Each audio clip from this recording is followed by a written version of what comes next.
third down and 10. Snap to Goff.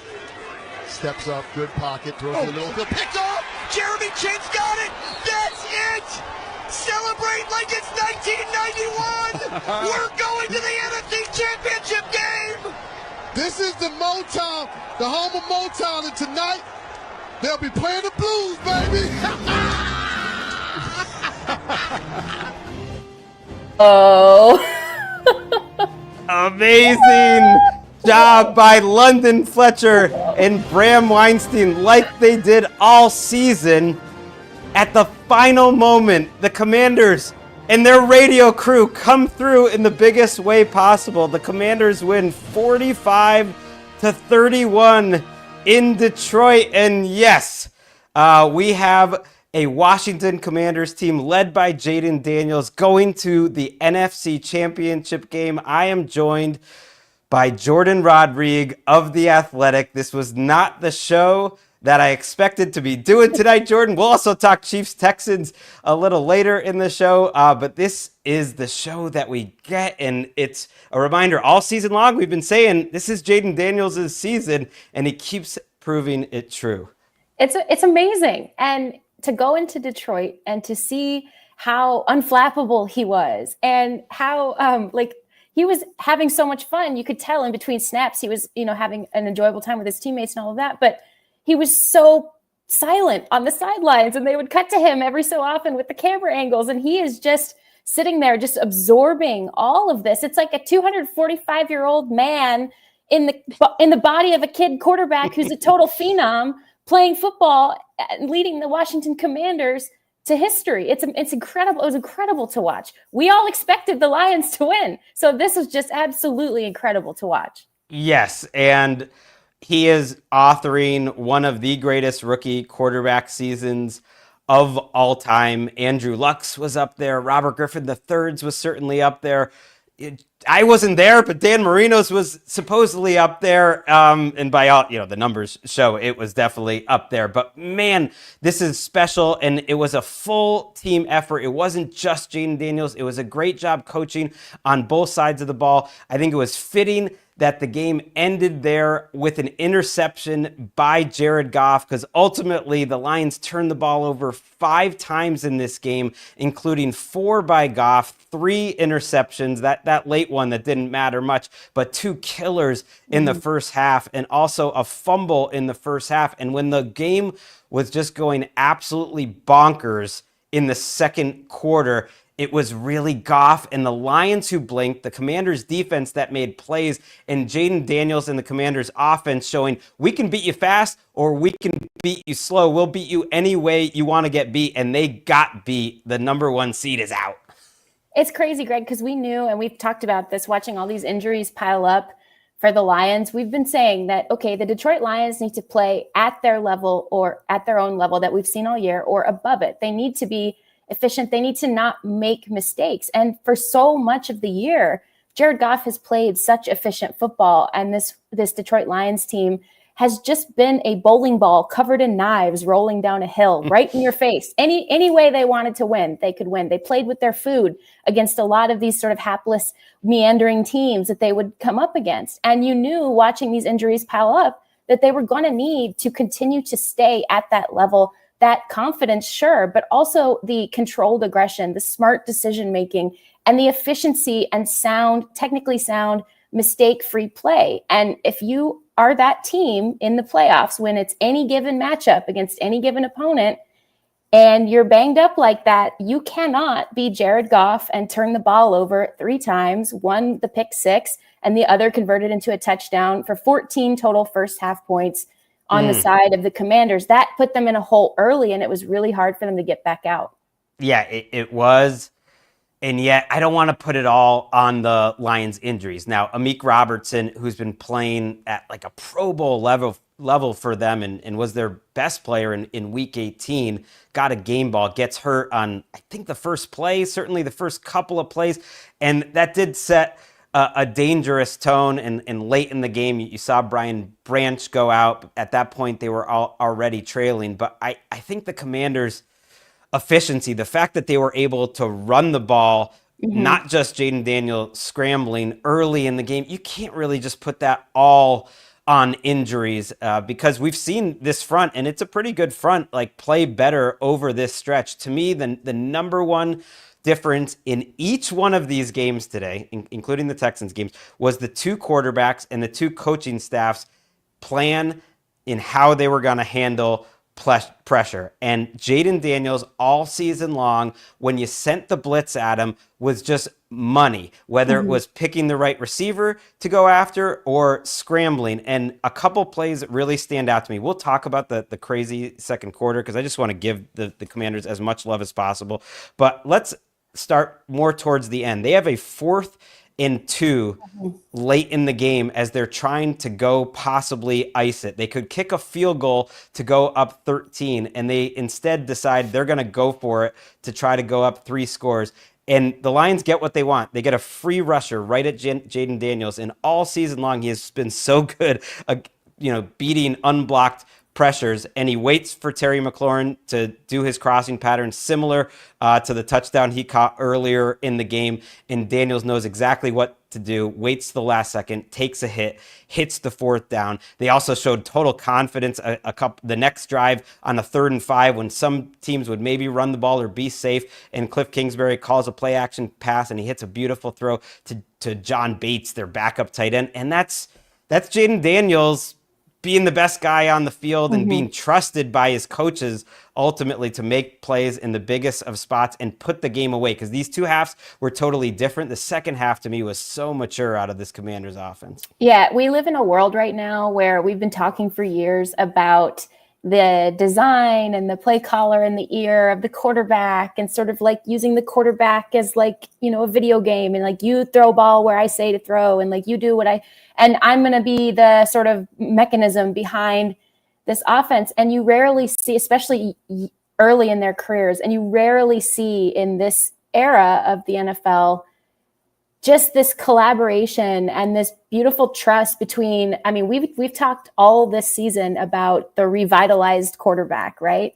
And as it turns out, this guy playing deep or calling games deep in the playoffs is Cliff Kingsbury, the revitalized OC, who's letting Jaden Daniels cook and giving him the keys to the convertible, and really just saying, you are empowered to do these things because you can handle it. And Jaden Daniels has not let him down at any second, or not given anyone any reason to say that maybe he couldn't handle all of that. The poise. Like I said, I joke.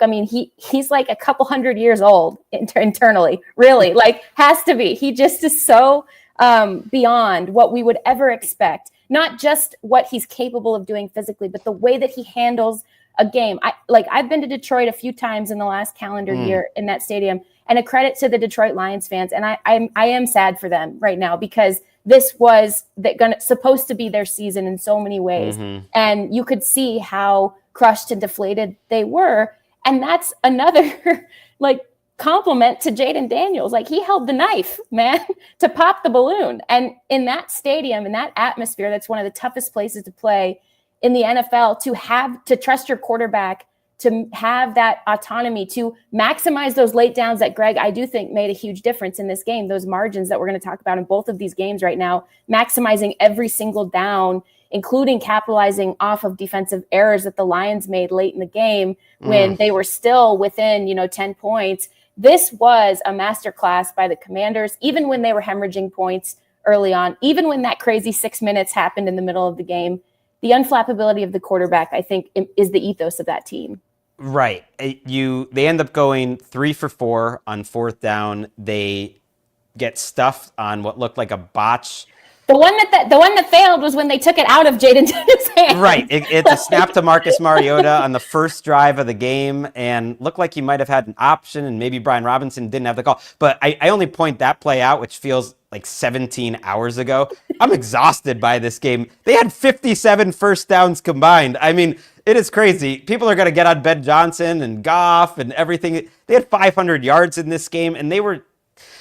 I'm definitely not getting on Ben Johnson, although that trick play at the end was curious. Too much dip on the chip. Yeah, it was. And trusting Jamison Williams to make a good decision in that situation maybe isn't the best idea.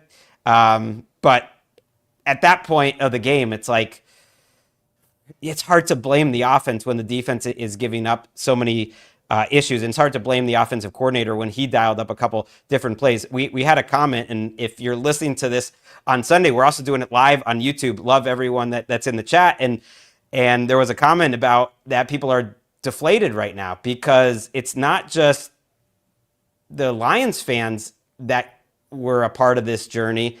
I really feel like it started on Sunday Night Football at the end of the 2022 season when they beat the Green Bay Packers in that game that supposedly didn't mean anything for them and really got them going, got them over 500. And then last season they get to the NFC Championship. And I'm torn right now. We were talking about it before the show because on one hand, I have felt like I've been on this ride with them. You have Lions fans in your life, Cynthia Freeland, Kevin Patrick. That it's such a great football town, and it would be a great story.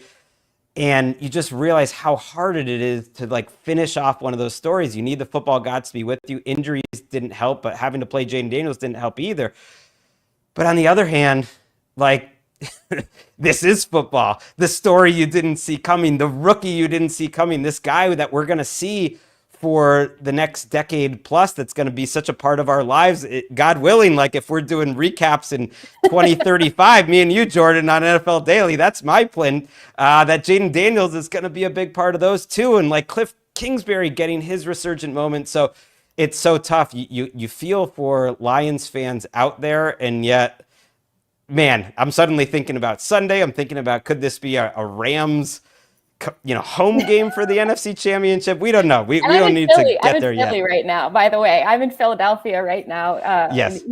in the Eastern time zone. Had a cheesesteak. It was great. And it's crazy to think how much now hinges on this game tomorrow. The Rams are kind of playing with house money, as the Commanders are the entire way. The Commanders are so far ahead of schedule right now. And I do think there's something to be said. And you see the Chiefs try to shake this off all the time. They're very good at shaking this off. Mm-hmm. We're going to talk about that when we talk about the Chiefs. The Eagles had to learn how to shake this off after, making the Super Bowl. The 49ers are still trying to figure out how to shake this off, how to declench, right? And I think that as cool and free and as together and as well-coached that we've seen the Detroit Lions be, when expectations and when the stakes of what your season means, not just to you guys as players and as coaches, but to the city, when you're reminded of it everywhere you go. And it's a positive thing, but it can also compound into pressure, into stakes, into tightening and tightening and tightening. And I'm not saying that's why they lost this game. I'm just saying there is an element to what happens when now you are a team with expectations. It's a double-edged sword. It's a huge compliment to the Lions. Next year, it'll be a huge compliment to the Commanders, right? Because next year, whatever happens this year with the Commanders, we're going to expect them to be better because they need to get better on defense. And so, I don't know. They just need to get through 2 more games where they turn the ball over on the other team 5 times, and then they'll be Super Bowl champ. Oh, shout out to Matt Young, who says I have aura right now. I appreciate that. Let's go back to the second quarter. So I keep mentioning it, and yeah, the final score was 45-31, and the offenses went absolutely crazy on both sides. But it really was the defensive plays for the Commanders that turned this game around. And yes, we got into the fourth quarter. The score was literally only 7-3, which is hard to believe. The Commanders respond with a long touchdown drive, as they've been doing. Brian Robinson caps off that one. And then we get into what I would say, I guess you could have started it there, but really from the 8-minute stretch on in the second quarter, really to the end of that quarter, but especially through the 2-minute warning, was just bananas. We're going to go through some of those plays, and let's start, and this feels so long ago, but let's start with the Goff incredible throw on the run while he's getting hit to Sam Laporta for the one-handed catch. David Montgomery checks in, deep back in an I formation, 1st and goal from the Washington 2.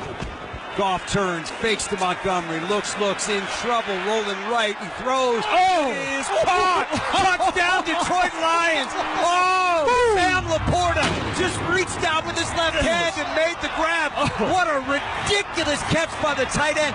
Goff was in trouble, being engulfed by the rush, and he just threw it, and Laporta made the grab. It looked like he was just throwing it away. He was throwing it away.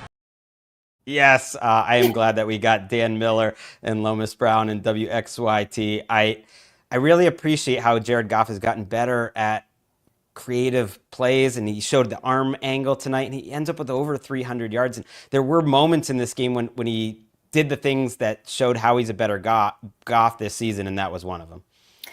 Well, yeah, I mean, if you look at the back angle of that throw, he was getting hit. So I'm not saying this is like a bad thing, but it was a wobbler. So I really credit Sam Laporta for the catch. I mean, that was insane. Was he getting buried? Were they burying him? They rolled him into a grave or something? I don't know what that celebration was. Someone I need people to translate it for me. Like, I didn't know that Jahmyr Gibbs was doing the that was amazing. Durant celebration at first. He was a huge Commanders fan. Now I'm sure Durant is going wild on Twitter now. So like But that play was extra cool. And we're, Commanders fans, like, we are going to give you so much love. We want to point out this was so cool because Dan Skipper was a decoy. And actually he was early in Jared Goff's progression on that play. And he pulled both linebackers, Bobby Wagner and Frankie Louvu, who Frankie Louvu had a great game. Now he did have that, we're going to talk about it, that hit that they were recognizing could have nullified the pick six as a touchdown and all of that. We'll get to that. But that on that play, Dan Skipper pulled both inside linebackers toward him and thereby sort of adjusting the math and some of the zones that Sam Laporta was then able to find as he was sort of doing that little scramble drill with Jared Goff, who was trying to avoid pressure and then sort of just like heaving this wobbly pass to Sam Laporta, who then catches it with his left hand. Lefties rule with his one hand and then pulls. I mean, it was amazing. It was one of the best catches of the postseason. I mean, one of the best catches ever. I mean, I don't know. What I'm trying to say is, remember the catch? I'm reading this book to my son called The 100 Greatest Football Moments. He loves it. Joe Poznansky, great writer. And, the catch is, of course, very high up there. And it's forever been known, the catch, Dwight Clark, R.I.P., like, an amazing play. But I used to have this bit on our old Around the NFL podcast that almost every week there's a play in the NFL that's better than like any play that happened in the 1970s or 80s. And like that play was that play. Imagine if you saw that. Imagine if you added that play to a 1977 game. Like that would have been the catch. That's how good that play was. So at that point, they're up by 4. You're thinking it's going back and forth. And as someone who, I'll admit it, like I have gotten swept up in this Lions story over the last few years. I'm thinking this is the kind of game I think the Lions want to play. Back and forth. It's going to go way over the total. It's going to be a high-scoring game, but it's going to end up with a final score kind of like the one we got, 45-31. But you just thought the Lions are more built for that. But the way that the Commanders kept responding to every Lions score showed that they were built for it. Let's go to the next drive, the screen pass to Terry McLaurin. First and 10, Washington, peripheral 41-yard line. Snap to Daniels, quick throw to the opposite side. Terry McLaurin got through 2 defenders. 50, 45, 40, 35, 30. Foot race at the 20, 15, 10, 5. Stays on his feet. Touchdown! Touchdown, Washington! Unreal one by McLaurin! Oh my God! Like I said, you live by the blitz, you die by the blitz. The Detroit Lions dial up a 0 blitz, and they get burned by the kid and Terry McLaurin. Oh, and that was the moment you started to think maybe Aaron Glenn needs to change his approach because, I see Cliff Kingsbury getting some love after that play, and it's like, that's just a regular old screen pass, and they pop it for a 58-yard touchdown. That was the moment where I thought, oh, this Lions defense might be in some trouble, that they cannot tackle on the perimeter, and the blitzes aren't getting close to Jaden Daniels. Yeah, Jaden Daniels was 12 of 16 for 191 yards and a touchdown, took no sacks, specifically off of blitz plays, and they kept sending them. And I get it. You have to find a way to get pressure on this kid, right? But like, it just was sort of like, it's just continuing to not work. And when we talk about Jaden Daniels' poise, that play happened less than a minute and a half after that huge Sam Laporta, Jared Goff connection play that seemingly was like, okay, here come the Lions. Jaden Daniels just stayed so calm. And again, against that pressure, that zero look, he executes a simple play and everybody executes and everybody stays calm and everybody blocks where they need to block. And Terry McLaurin makes this explosive play. And all of a sudden, hey, we've got a ball game. Right. They take the lead. And then what followed, what was to me the biggest play of the game. This is where we were going to lead our show. But then Goff throws an interception right at the end. And we had to get Bram Weinstein and London Fletcher really going crazy at the final whistle. But to me, the Goff pick six is where he blinked and where everyone in the city of Detroit just gulped a little bit. Goff pointing out a defender, pressure up the middle. Goff has time, throws. Oh, and that is picked up! That is picked up by Quan Martin. 25-20, 15, 10, 5, pick, 6, touchdown! Touchdown, Washington! Quan Martin! And the inaccurate throw leads to the Quan Martin drive down 8 Mile, bending corners, and swerving into the end zone of the Detroit Lions. Whoa! Great call there. They called a great game, didn't they? They just called, that was a great call. They've been, they are circling around the call of the year. I don't know which one it would be, but they've just been such a part of our life. I think that maybe started to give some Rams fans, maybe Lions fans at certain points, started to get a little bit of flashbacks where Goff maybe just was a little, I don't want to say panicked, but he had some pressure near him and he didn't react well to it and the ball sailed. And we have seen that pass from Jared Goff before in some of his worst moments. I would say, and even further before that, I mean, that was a play that I think a lot of people have a version of that play sort of etched into their memory banks from a long time ago. And Jared Goff has come so far since then. Let's not leave that out. But I actually think that the waterfall effect that I started to go, oh no, like I had a bit of a flashback myself was when he lost the fumble.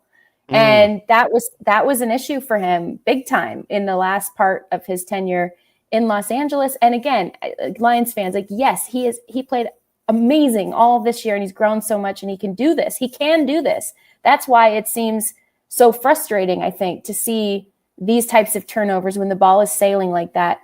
And then, when he's trying to come back and make a play on the return, he gets hit by Frankie Louvu and the broadcast has a discussion about it. And Mike Pereira, the rules analyst, postulated that perhaps that touchdown shouldn't have actually counted because it should have been a foul. And that's where, you can go back and forth about those types of things all the time, but certainly all elements of that moment, the pick, the reaction, then the fact that Jared Goff has to go be evaluated for. And it was your guy. I mean, defend your guy, Frankie Louvu. I said it in the preview show. Every game. A hell of a season. What do you mean defend my? What do you mean? I mean a hell of a season.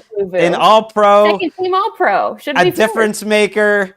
I mean, there were points tonight where I was like, man, they almost got to get Bobby Wagner out off the field because they're just targeting Bobby Wagner a little bit. And Louvu is incredible. But every game there's like a Louvu cheap shot pretty much once a game somewhere. Mike Evans got it last week and he just immediately goes to the refs like, what is this guy doing? Multiple things can be true, Greg. I'm just saying, yes. I'm painting a picture of a moment that of all parts of a moment that changed the swing of a game. And I agree with you. I think that entire sequence, start to finish, swung things in the almost like, oh no, this is not going to be what we thought it was kind of thing. Yes. And I'm half kidding about Louvu. That happens on interception returns all the time.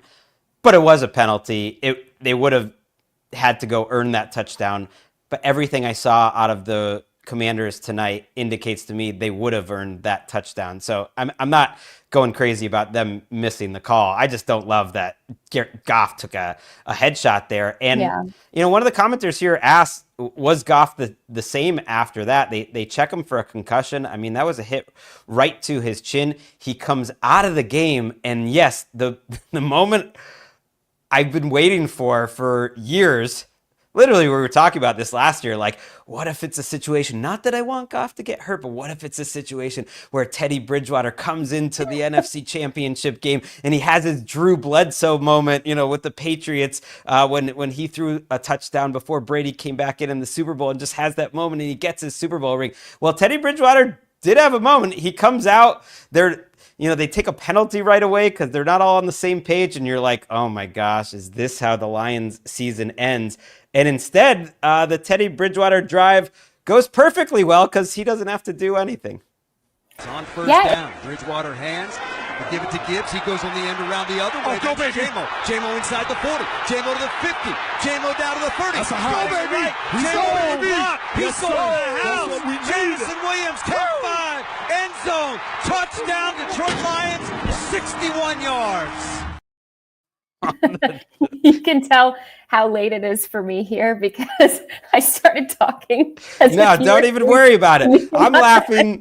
I'm laughing. And if you do check this out on YouTube eventually, we appreciate everyone that does and like and subscribe it. And you can see Jameson Williams just getting after it after that touchdown. I think our friend Andrew Hawkins had the tweet of the night when he said his homage to Phillip Rivers after that touchdown. That was ridiculous. But what play calls? If you're gonna hate the trick play by Ben Johnson at the end of the game, and I know they're different, you got to at least appreciate the creativity that Ben Johnson showed.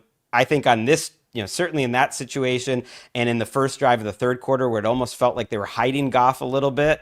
I don't know, or at least not doing much drop back passing, and they're getting touchdowns out of those drives. Yeah, it was a really cool moment because Jameson Williams has been open and talked a few times with local reporters in Detroit about how big of an influence Teddy Bridgewater was on his life. He sort of took Jameson Williams under his wing. Jameson Williams' struggles and some of his setbacks have been very public. And he said that not only did Teddy Bridgewater basically teach him the offense in a way that really made sense to him, but also just kind of kept after him, kept him on the right track. And then part of the reason why Teddy Bridgewater came back was obviously his connection, his relationship with Dan Campbell from their time together at previous stops, but also because of Jameson Williams. And so when you talk about the idiocy, I guess, of the last call of like, okay, you're down 10, and you're going to run a cute trick play to put the ball in Jameson Williams' hands as a quarterback, in that situation, that's not great. But this play really, I think, showcased Ben Johnson at his best, which is not only are you going to call the right play in that moment, and it's a huge gain. It ends up working because everybody's bought in and executes it really well, and it's also really creative. He's so explosive. It's crazy. But also, it was a galvanizing type of play call. When people wonder, oh, is Ben Johnson like a leader of men, whatever that phrase means, and like, oh, is he going to, connect with this play? That type of thing gets players with you. They ride with you because that is one of those things that that detail about those people involved in that play, and you're calling that specific play, putting the ball in those two's hands in that moment, knowing that you need a galvanizing moment for your team in a crazy situation. And I have a lot of respect for him calling that play when he did. Yeah, and it absolutely worked. It was cool to see Teddy out there. I've seen some hate sent Teddy's way that like he made a business decision. No, that's what you want your backup quarterback to do. He's not blocking out there, but he's screaming. Shoulder blocked.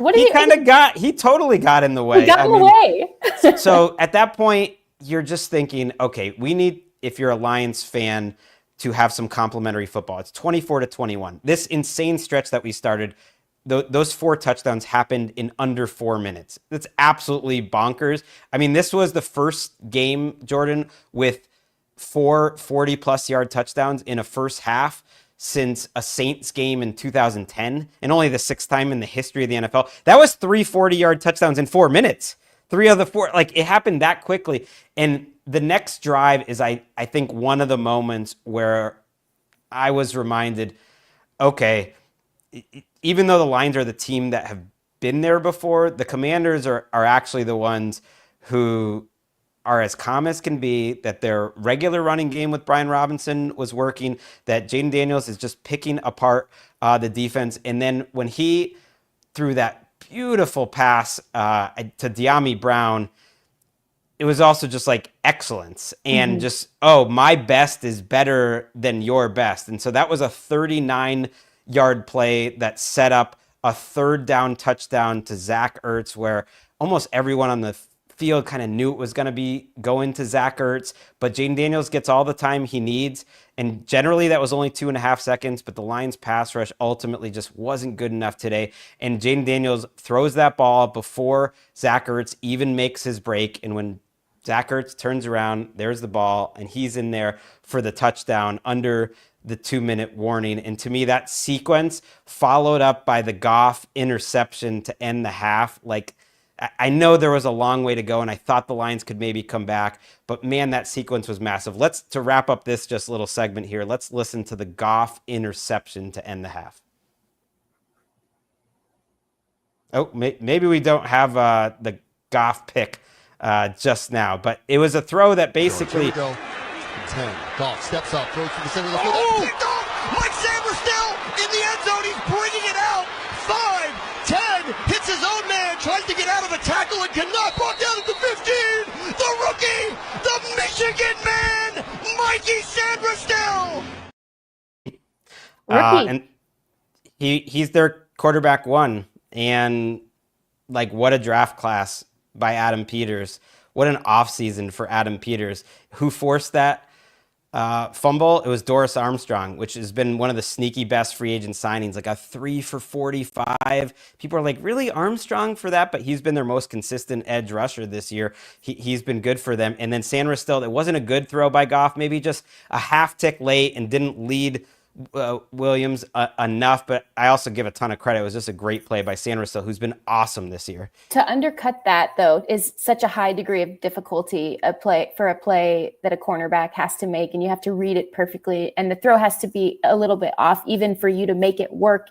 A somewhat physically high degree of difficulty play, and mentally as well. You're tracking it a long distance, and so that was a big time play for the rookie off, a throw that just wasn't leading the receiver correctly, and just the little margins, like I said before. And to your point, I do think, Adam Peters and, there's Brandon Sosna's in there, former Lions front office guy.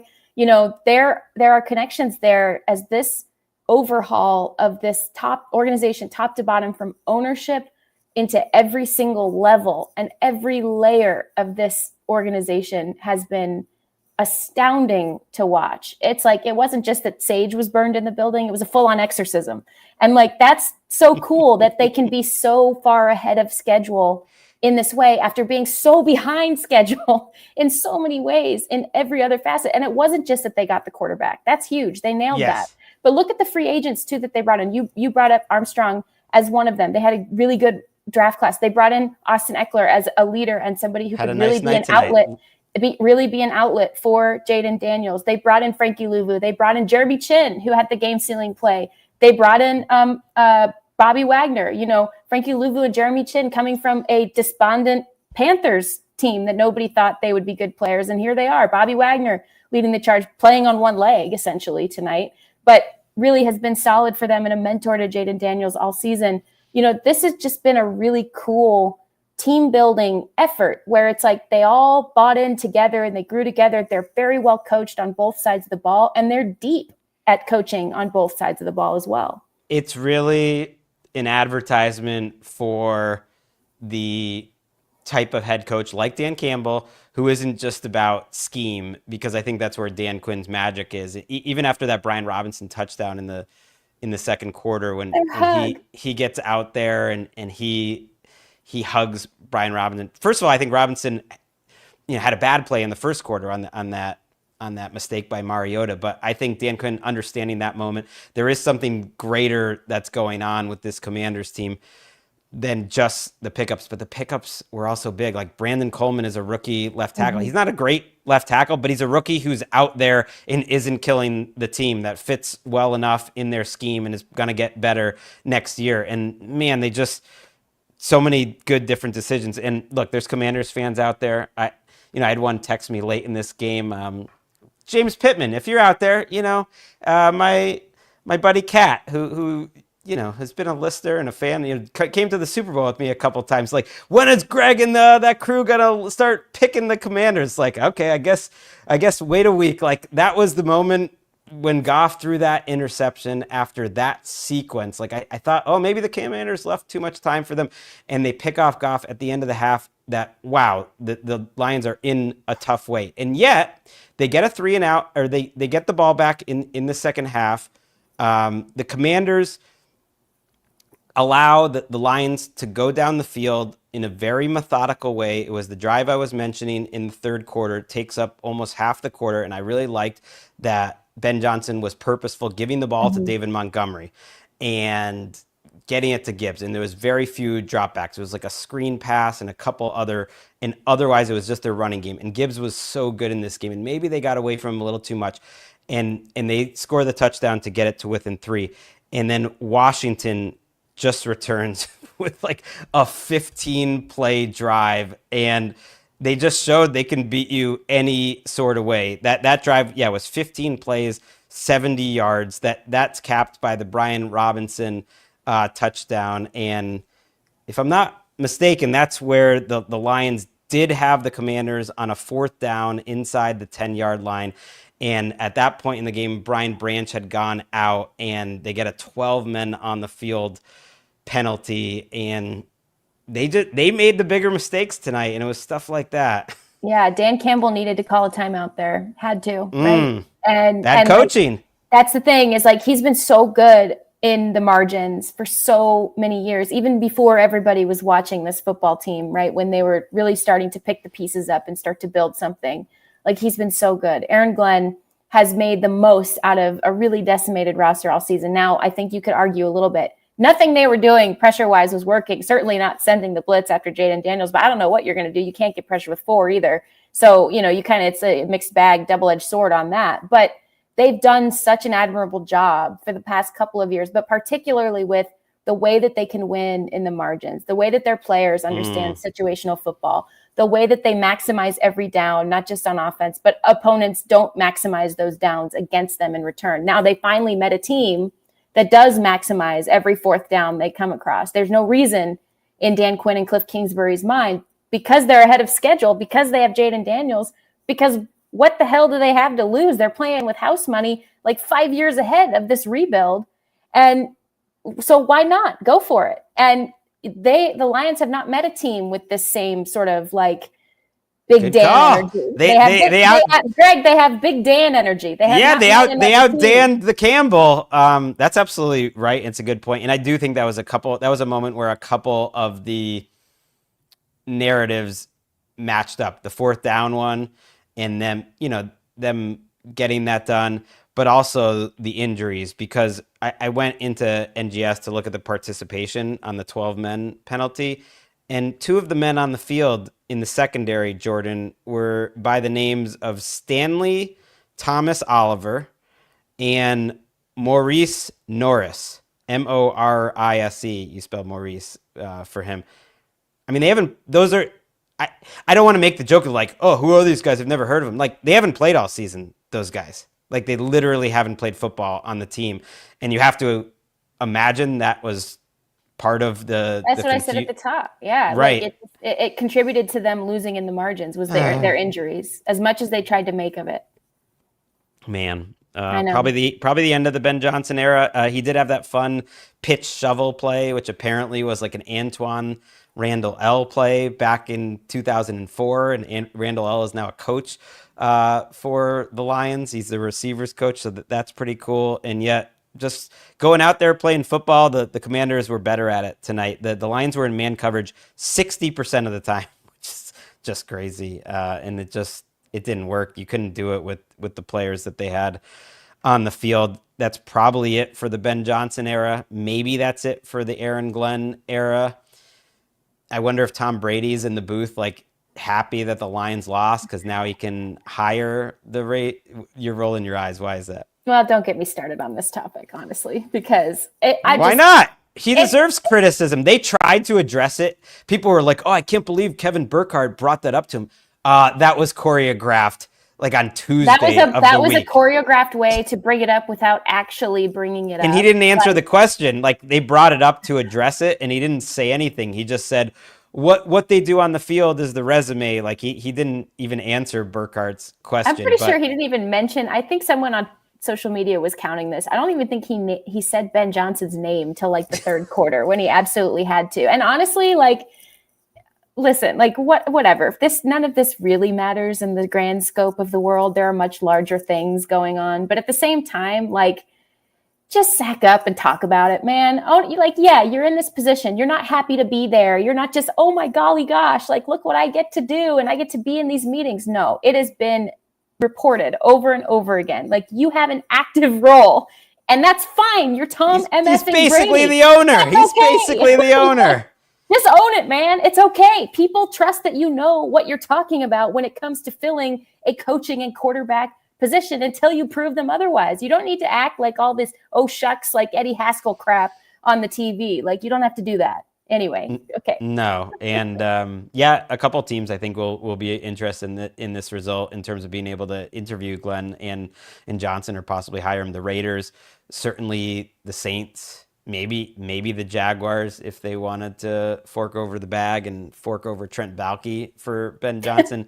Who knows? I really do think, and it's unfortunate, but the timing of these losses can really affect the future, like, of these franchises. It like Kyle Shanahan, I think his process to becoming a head coach got delayed a year basically by going to the Super Bowl, and just think things happen this way all the time, man. It's going to be a tough offseason because the Lions, they're a little bit like the 49ers now, where they're going to have some of the problems that come with winning without having actually gotten to the Super Bowl in their case, or winning it in the 49ers case. But all credit to the Commanders. We got another whole game to talk about, so we should probably get to that game before we spend an hour on this one. What do you think? Well, it happened 900 years ago. So yes, it happened before Jaden Daniels was born. So Jaden Daniels, we pray to you at this point. You are our leader. Worthy. You are the commissioner. Let's go to a guy who didn't really get a chance to play as a rookie in Kansas City, but that one game that he did, he showed a lot, and it made me wonder, if they had just played him all that season, maybe they would be going to their 8th straight AFC Championship game right now instead of their 7th. Let's go to Arrowhead. 12:03 to go in the game. Chiefs lead 13-12. They have third down and goal to go at the 11.5-yard line of Houston. 3 receivers to the right. Mahomes stepping up again, tries to throw. Late caught! Touchdown! Kansas City! Travis Kelce owning this game. An 11-yard touchdown. Playoff path to playoff Kelce. And the Chiefs lead 19-12. Yes, Mitch Holthus on WDAF. If it's mid-January and you have Travis Kelce setting his personal records for postseason yards and Mitch Holthus making calls on a divisional round game, you know football is back. The Chiefs get it done in a really entertaining game, 23-14. A frustrating game for the Texans. Probably a frustrating game for a lot of America, who at this point has started to root against the Chiefs, much like they rooted against the Patriots when they were making, 8 straight conference championship games? I can't, of all the records that I would think would never get broken, that one is absolutely insane. Patrick Mahomes gets it done, and he had to give us at least one beautiful highlight. And the fact that came after he kind of, faked getting hit out of bounds made everyone not appreciate in the moment, but that was a ridiculous throw as he was falling down. Like, he has made that kind of throw just seem absolutely ordinary. It's like that whole, just when I'm just finally starting to get a little bit annoyed with you, you pull me right back in and I adore you again. You can't fault it. It's just, he's great. That's greatness. And he knows how to try to sell things. He's going to use every tool in his bag to try to win football games. You don't have to agree with it. I think there was a little bit of a I thought that would have kind of sucked if they would have thrown the flag. I thought that, to do that after 2 calls clearly went your way, that I think the entire world was like, what the hell was that? Sure, but it's also, let's calm down. Like, listen, I saw some Lions defenders Greg, like flopping. Greg, please let me finish my point. Like, it's multiple things are true. You can hate the fact that those calls went their way and were disagreed upon pretty universally, but you can also respect the fact that that guy is going to do whatever it takes to get extra yards, including some of that, maximizing some of the sideline runs, maximizing some of the tools that he knows are to the advantage and are not updated in a systemic structure that is more so the league enabling things and him maximizing the rules that he can take advantage of. And I think that multiple things can be true at the same time, where you can't fault him for trying to maximize and take advantage of a system and win in every little tiny margin, which the Chiefs were better at than the Texans today. In, like I said before, capitalizing on those little margins, including those advantages that Patrick Mahomes has, that he knows he has, and also capitalizing on special teams and capitalizing on the fact that the Texans could not stop a drop of water from going through a paper towel up front. Yeah, my thing with the flopping, and it is really annoying, is that players do it all the time in every game. Like, Alex Anzalone did it when Jaden Daniels pushed him tonight. Or whoever, like, remember like I forget who it was, but there was a play where Jaden Daniels kind of got up after and they were getting in each other's face, and it was a Lions linebacker. It was either Campbell or Anzalone, like flopped down on the ground. It's like, okay, it's the quarterback though. There are different rules. It happens. For the quarterback. And since you brought it up right off the bat, I think it probably is the number one talking point from fans that I've seen, at least on social after the game, is just how frustrated they are with those 2 calls. So if we're going to start there, I do think it's important to put those 2 calls in context. The first one, from the first few angles, like it was not forcible blow to the head on Mahomes, and they end up getting that penalty. It was the first or their second drive of the game, their second full drive. They got that first one, which was a 3 and out after they recovered the fumble on the long kickoff return. So some breaks there for the Chiefs, but also good special teams. They get 3 free points on offense, and they kind of get 3 free points after this bad roughing call. The first one, it happens. It wasn't forcible blow to the helmet, but when you watched it at the right angle, like, there was a little contact with the helmet, and because he was getting hit hard at the time, he did naturally like bounce back, and an official made a mistake in that play. These players are the very best at what they do, and they make 50 mistakes all game, every game. Like, mistakes happen. Patrick Mahomes made a ton of mistakes. Jared Goff made mistakes. Like, the officiating, it's impossible to do. So that, like, when it's something that I can understand can't be easily overturned, and I think in the future they'll be able to overturn calls like that, I actually understand. I don't think that would have been overturned, because I think in the moment there was contact on the helmet and he gets hit and it's all happening fast. He moves fast. Like, that probably would have stand. It's a bang bang call and they got it wrong, but that stuff happens all the time. Why do we have no grace for them making mistakes? It's going to happen. It happens in every sport. The next one was a terrible call where Mahomes is running around and then the 2 defenders, clash into each other.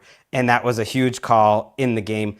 But also, the Texans have ultimately, like, your defense has to be able to make a stop after that. It's really unfortunate. It was a big call in the game. I don't think that's the difference in the game, but I also think that being the number one story off of those 2 calls, when one of them to me was like, fine, like, they got it wrong, but it was like, I see wrong calls all the time. Why is it okay for like coaches and teams and players to do a million wrong things, but like, of course the refs are going to do some wrong things. Like, it's part of the game.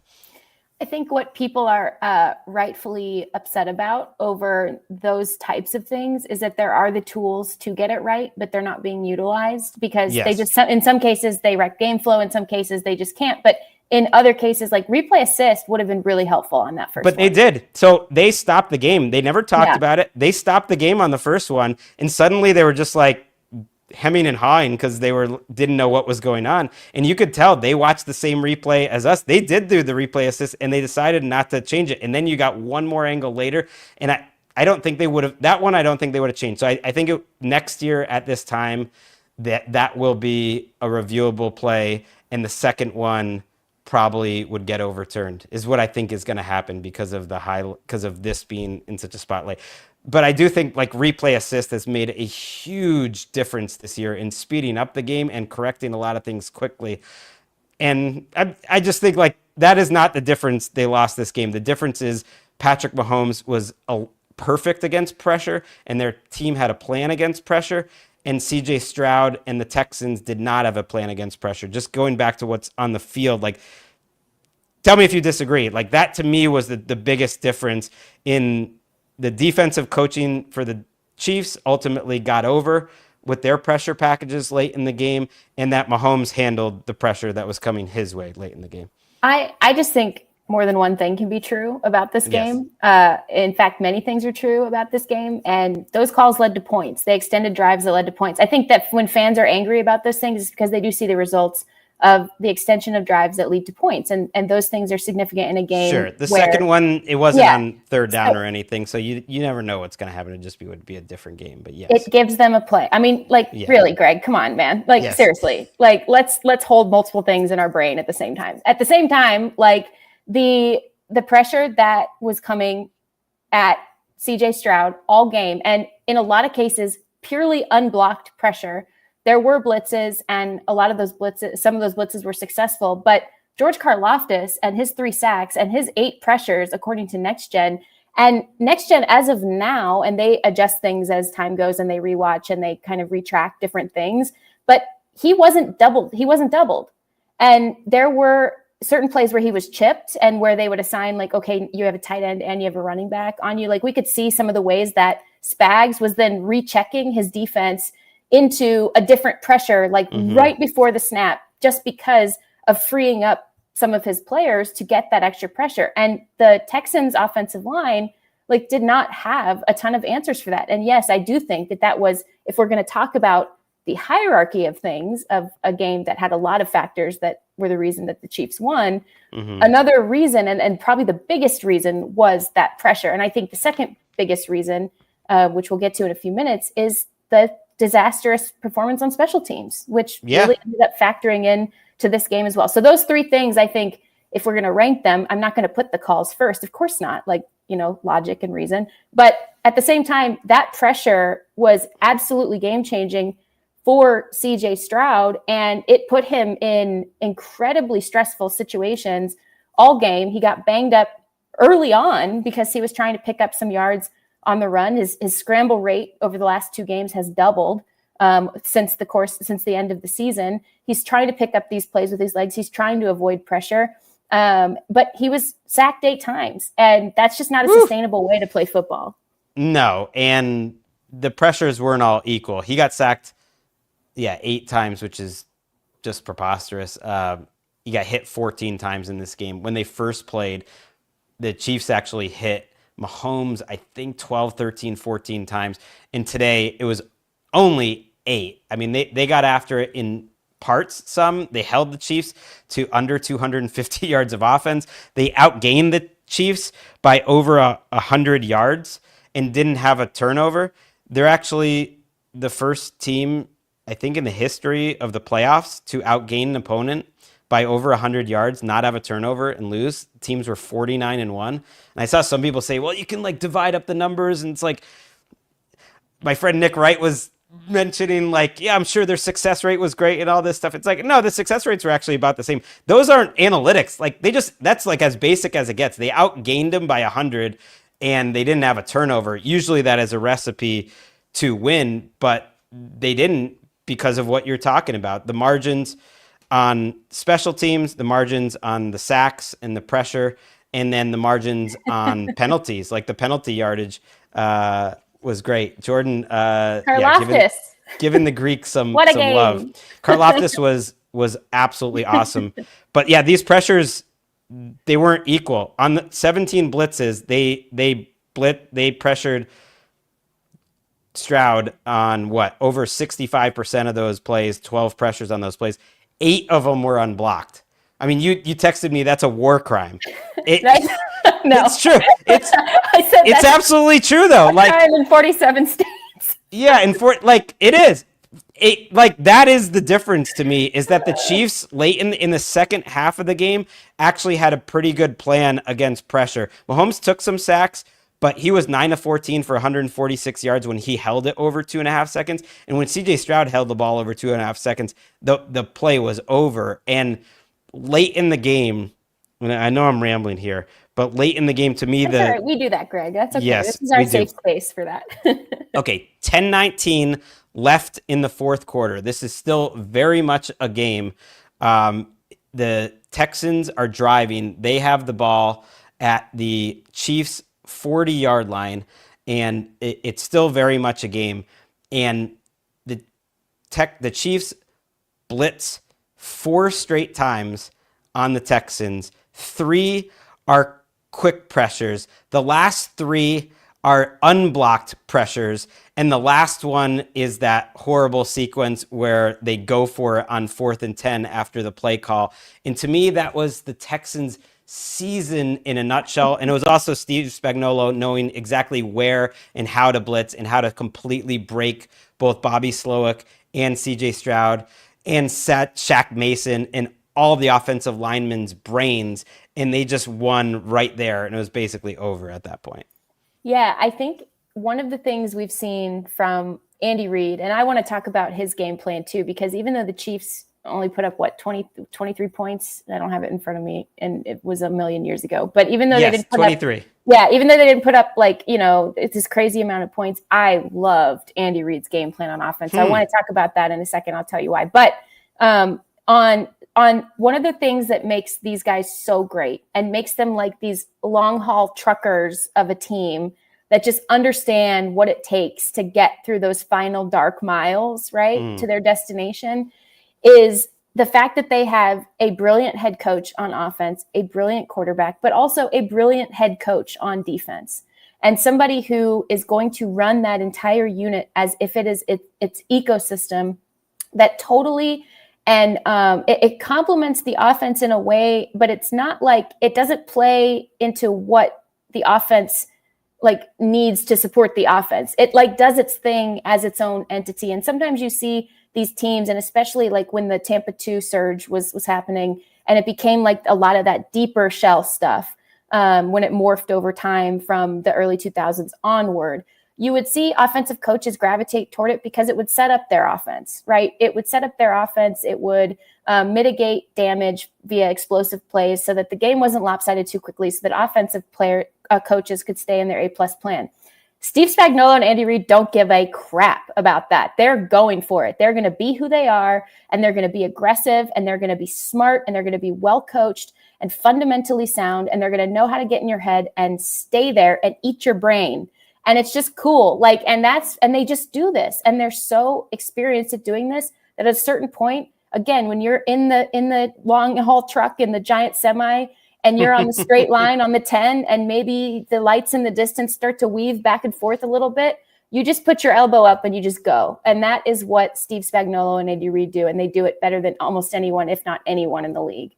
Yeah, they figure out what to do during the game. And in the first half of this game, and even at the beginning of the second half, the Texans offense was winning. We got a comment from Will Gavin, a regular guest of this show, saying he loves I love the him. live Beans shows. on toast. Beans on toast guy. Yeah. Yeah, and Beans on toast guys. And he also asked, can someone please give Spags a job? And you need to break up this AFC trio. I know that is part of the Chiefs' magic, is they haven't broken up Spags and Reed. You never know. Spags did get some interviews in this cycle. You never know. Matt Nagy did too, although I don't think that would really impact the Chiefs too much. They did just lose their assistant GM. I don't think that's going to really hurt the bottom line to the Titans, Mike Borgonzi. So shout out to him. But yeah, I really thought at the end of that game that was so massive, and it took a while. Let's be real. We went into the half with the Texans outgaining the Chiefs, with the Texans having a pretty good run game. Bobby Slowick, after 18 games, finally did establish the run. And I don't get on him for putting them in a lot of third down situations and going run, pass. And it didn't always work in this game, because for the most part, it was working. They did get the running game going, and you kind of have to know your personnel. And look what happened when they had got into clear passing situations. If anything, you could criticize Slowick for passing there 4 straight times, like late in the game when they should be running. Because when they got the ball after halftime and they went down on what was one of their best drives of the season, a 15-play, 82-yard, 10-minute drive that ended on a mix and run after a really good 4th down pickup. Like, you thought they were in it, and then the special teams kicked in. Tell me about Kaimi Fairbairn's game. I mean, it's just... Yeah, I mean, you had to feel for him at a certain point because he's been pretty good all year. I think he only missed 2 kicks prior to this game all year. They lost 7 points via a missed field goal, blocked field goal, a missed extra point. They had a bad punt late in the game that gave the Chiefs field position deep in Texans territory. They opened to make it 2 scores. Basically. Yeah, they opened the game in disastrous fashion, not just because the kickoff return was a big explosive play. They also got a penalty. And then you saw just how undisciplined they planned to be in that phase all day because Chris Boyd shoved special teams coach Frank Ross. And I get it. Emotions get high, whatever. What was that? Wait, I have a theory on that. Do you think he was actually excited? And because he made the tackle that forced the fumble and he ripped off. Do you think it was I'm happy shove or I'm mad at you shove? I was I actually think he was celebrating, but I could be wrong. I think they were fired up. It's one of those things you saw it. Remember when everyone made a big thing about Travis Kelce and Andy Reid being all Travis Kelce pushed Andy Reid and music. Sometimes people these guys are just, they can't even, they're fired up. They're just they're out of their own heads, especially on special teams. You're opening a game, you're in Arrowhead. Okay, I'm not going to read into it. I don't know. I'm sure people talked about it post game. So I'm not going to put words in anyone's mouth without having seen them myself. But in those moments, you really saw, they're not in this phase specifically. They're not quite ready for this moment, whether it was a happy push, a fired up push, or a mad push. It's a push, and they're not ready for the moment in that phase. And they lost in that phase all game long. And that was a huge swing in the Chiefs' favor because I said this on social media. I was like, what do you get for the Chiefs team that has everything already? Well, you F up special teams in their favor. And that's really what you can give them because they've been winning in these close games, in these margins all season. And I keep saying, it's so annoying. I keep saying the word margins, but they keep doing that. And they did it again here, and they maximized that to the Texans' detriment, and the Texans shot themselves in the foot on that one. So that is how you outgain the opponent by 100 yards and don't have a turnover and lose. Opening kickoff, that leads to 3 points. There's 3 right there. Fairbairn, they decide to go for it. It was windy on that side of the field, 52-yarder in the first half. It's 6-3 at that point. He doesn't even come close to that field goal. Not only do you miss it, there's another 3 points. I'm just going to write these down. That's 3 plus 3. But the Chiefs go right down the field. That's where Kelce gets the 49-yard play. They cash in and score the touchdown on a short field. I'm not going to count this on my special teams total, but that was situational football right there. Fairbairn misses the extra point. It's a letdown in that moment, but it's also just a point, and the points were very valuable at that point. There's another one, and then late in the game, they're trying to kick the field goal to make it 1 score, and he hits a Scud missile that gets blocked. But that's, you've probably talked to special teams coaches who say more blocked kicks than not are on the kicker and on the kicking operation, and that was another. So just on special teams, that's 10 points right there. And then you also mentioned the bad punt, which set up the field goal that ultimately made it 2 scores and kind of ended the game. So that's more points there. And that came after the 4th and 10 fire drill where they weren't prepared for the moment. There was just a lot of between special teams and then the situational coaching. There was also when they rushed a play right before the 2-minute warning at the end of the game and took a sack, and Steve Spagnuolo kind of psyched out CJ Ward with what looked like a cover 0 blitz, and instead they drop out. All of this is just on the margins where the Texans weren't really ready, and the Chiefs look like the team that's been there before. And the Chiefs, on the other side, they kept it really simple. I mean, Patrick Mahomes is always going to make these astounding plays. He's the greatest we've ever seen do it, right? And he can do these things like that touchdown pass, like that, just, they don't make sense. They baffle the brain and they scramble you up, and you're like, how could anyone stop this? How could anyone think that this would go any other way? I have it written in my notes. How could any of us have ever thought this would go any other way than this? Because of what he's capable of doing. But at the same time, I loved how simple they kept their game plan. It's like the Texans have two of the best outside corners in the entire league. They're like first and second in limiting completion percentage and passer rating among corners who have been targeted 50 plus times. Including into the playoffs. And like, that's Derek Stingley and I always mess up his name, Lassiter. Yeah. And I always Lassiter. It's like I barely saw them today. Occasionally Derek Stingley was on Kelsey, but those were the plays they didn't throw to Kelsey. Forgive me, Texans fans. It is 12:34 in the morning where I currently am.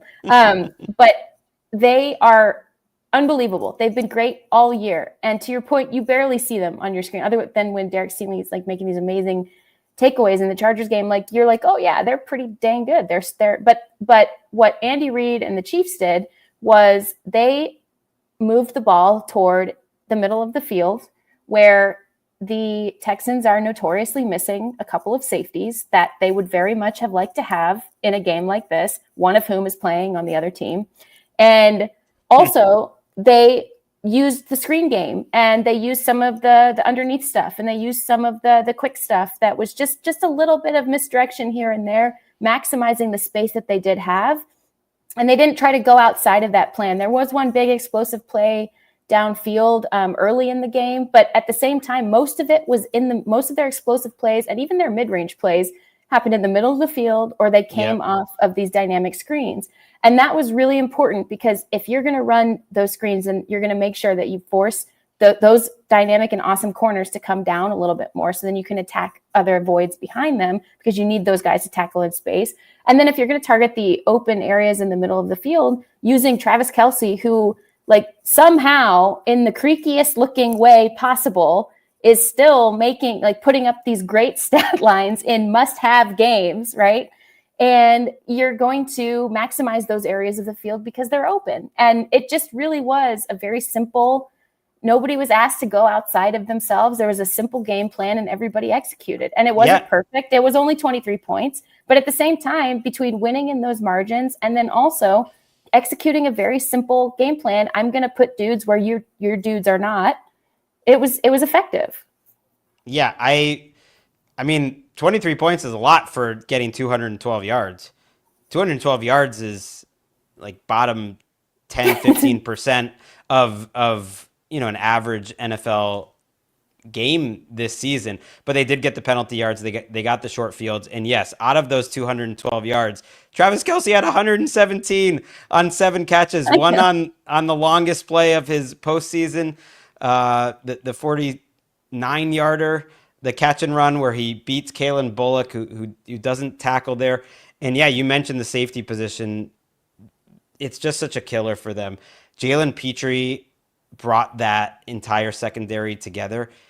And Jimmy Ward was so valuable for them. I always mess up and say Justin Reed when I think Jimmy Ward, because they both have been so good in that Texans defense. And now Justin Reed's on the Chiefs. But like, they miss Jimmy Ward bad. Injuries really matter when they're clustered together. And so there's two middle of the field slot/safety players.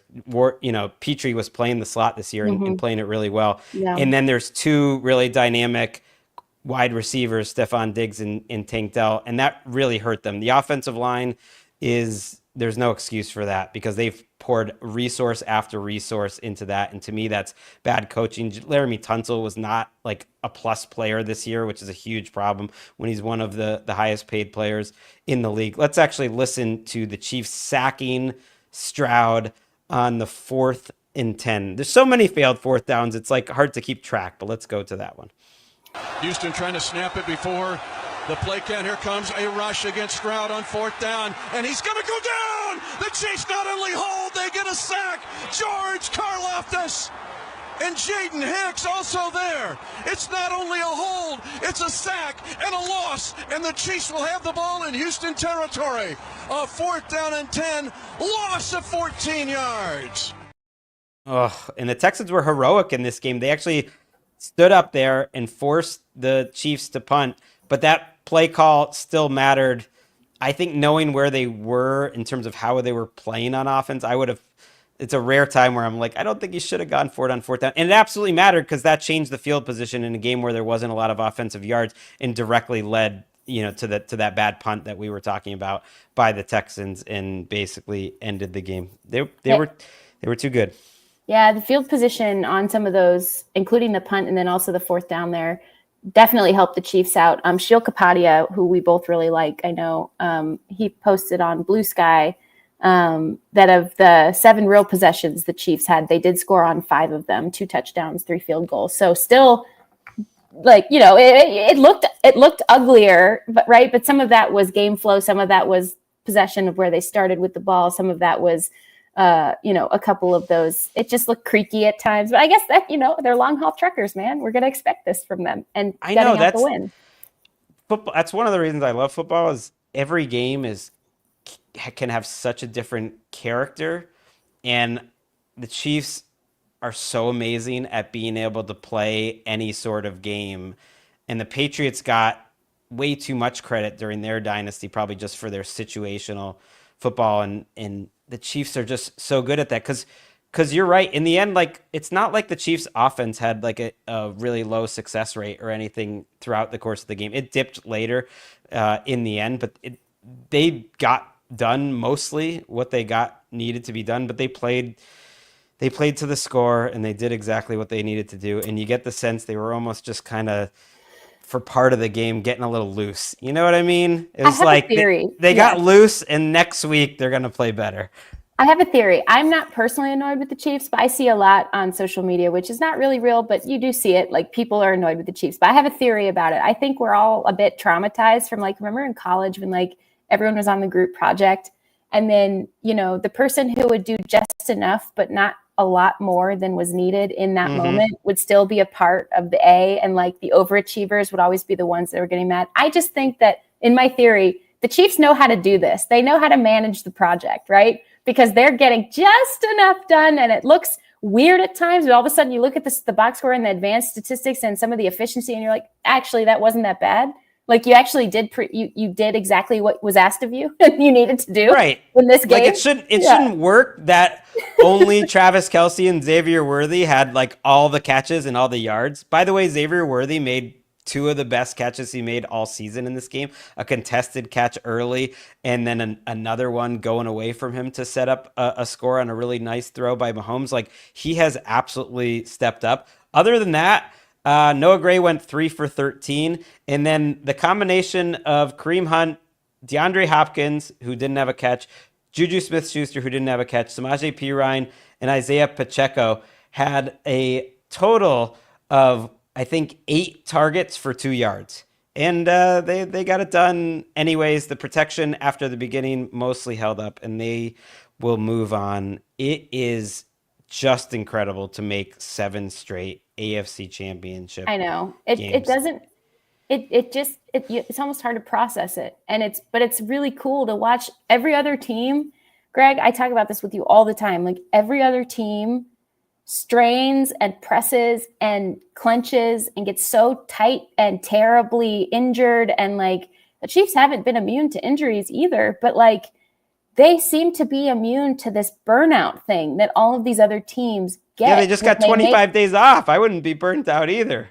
Well, and I'm not talking about this season specifically. I'm talking about every year. I mean, they play longer. They play more football games on average than any other team in the NFL. And they get less time really at the end of the season to recuperate. And part of it, I think, is that Andy Reid is not losing some of these really high quality coordinators. And if it happens on the offensive side, he seems to just pick things up where he left off. And certainly on the defensive side, Spags more than pulls his weight, if not way more than that. So I think that helps. But at the same time, I mean, especially when you have guys who are getting old and and problems along the offensive line that they've had all season, and yet they just go. And it's like this unstoppable force. And at some point, they're going to meet an immovable object. And that's going to be chaos and fireworks coming up in the next couple weeks. And you get a break or two, like an opposing kicker having a bad or like game. A call. You get a call but Dave, that you seem to think like did not matter at all in this game. But I think you get a call or two. I think it absolutely mattered. I just think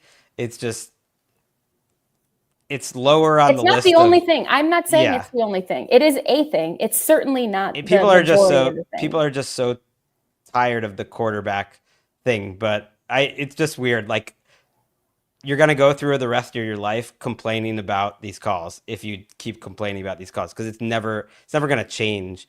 Like, there will always be bad calls. Like, there's always going to be bad throws. There's never going to be a moment where you get to the point, and they'll try to improve it. I think let's go more replays. I think they will expand replay review, which will be good. We don't need to get back into that. Simply let people feel their feelings, Greg. That's what I think. No, I am going to control their feelings. Shout out to the YouTube commenter who says my Dole hoodie is sick.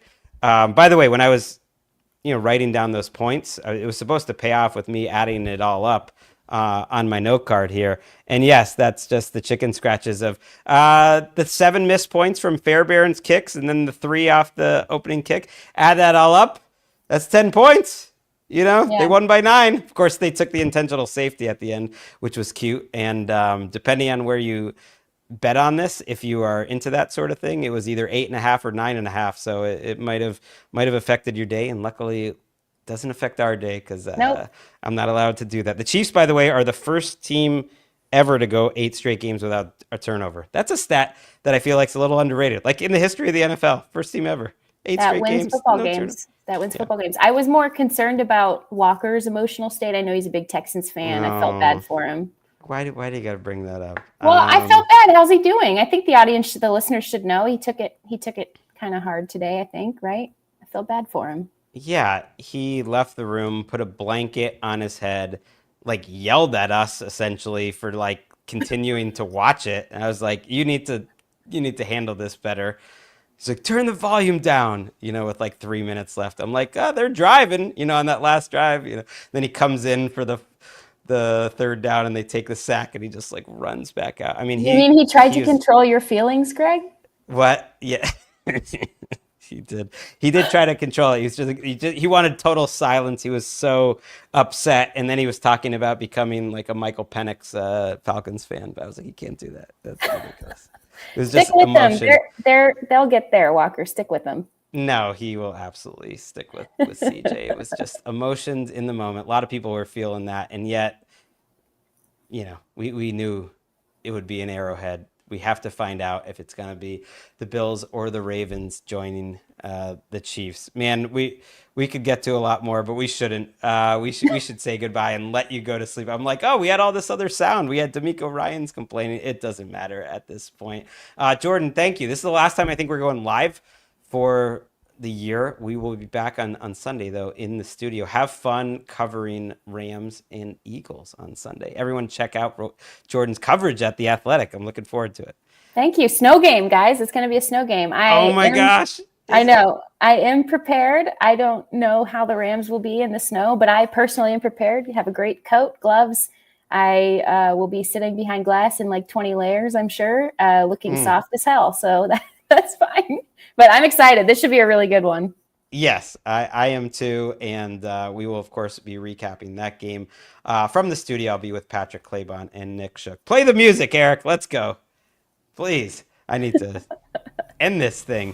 Yes, for Jourdan Rodrigue of The Athletic and Eric Roberts, behind the glass, and the Lions are breaking America's hearts. We love you, Commanders, but the Lions, you still broke our hearts. Football it's back. See you Sunday.